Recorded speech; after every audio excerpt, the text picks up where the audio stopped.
টাঙ্গাইলের মির্জাপুর উপজেলায় লতিফপুর ইউনিয়নের ৬ নম্বর ওয়ার্ড বিএনপি ও অঙ্গ সহযোগী সংগঠনের উদ্যোগে বেগম খালেদা জিয়ার আত্মার মাগফিরাত কামনায় দোয়া মাহফিল ও কর্মী সভা অনুষ্ঠিত হয়েছে।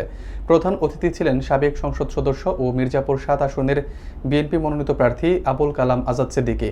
সভায় বক্তারা নেতাকর্মীদের দলীয় শৃঙ্খলা বজায় রেখে গণতন্ত্র পুনরুদ্ধারে ঐক্যবদ্ধ থাকার আহ্বান জানান। বিস্তারিত থাকছে ইফতেখার আহমেদের প্রতিবেদনে। টাঙ্গাইলের মির্জাপুরে লতিফপুর ইউনিয়নের ৬ নম্বর ওয়ার্ড বিএনপি ও অঙ্গ সহযোগী সংগঠনের উদ্যোগে বেগম খালেদা জিয়ার আত্মার মাগফিরাত কামনায় দোয়া মাহফিল ও কর্মী সভা অনুষ্ঠিত হয়েছে। মঙ্গলবার বিকেলে লতিফপুর নতুন বাজারে অনুষ্ঠিত অনুষ্ঠানে প্রধান অতিথি হিসেবে উপস্থিত ছিলেন সাবেক সংসদ সদস্য ও মির্জাপুর ৭ আসনের বিএনপি মনোনীত প্রার্থী আবুল কালাম আজাদ সিদ্দিকী।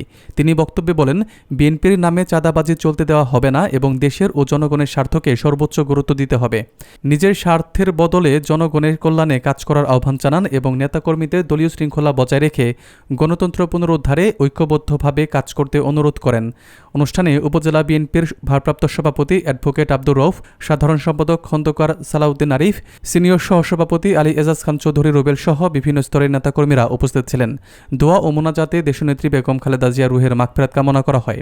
অংশগ্রহণকারীরা নেতার বক্তব্যে অনুপ্রাণিত হয়ে গণতন্ত্র পুনরুদ্ধার আন্দোলনে সক্রিয় ভূমিকা রাখার দৃঢ় প্রতিশ্রুতি ব্যক্ত করেন। কখনো অন্যায়ভাবে কারো ক্ষতি করার চেষ্টা করবেন না। এই কাজগুলি বিএনপি নেতা কর্মী আপনারা যারা করবেন, আপনাদের স্মরণ করে দিতে চাই, তার জন্য কিন্তু সামনে ভালো দিন আসবে না। তার জন্য সামনে ভালো দিন আসবে না। বিএনপির নাম ব্যবহার করে চাঁদাবাজি করবেন আর মানুষ বিএনপি কে খারাপ করবে, এই সুযোগ একজন বা দুইজন ব্যক্তিকে আমরা দেব না। কি বলেন?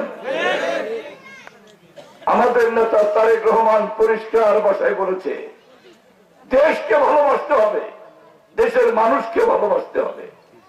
সবার আগে বাংলাদেশ। এই বাংলাদেশ যদি ভালো থাকে, আমরা সবাই ভালো থাকবো।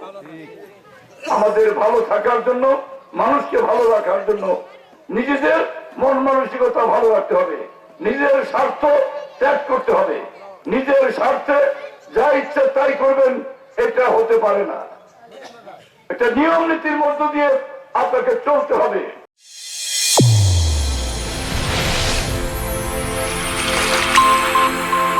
চ্যানেল A1 হৃদয়ের স্পন্দন।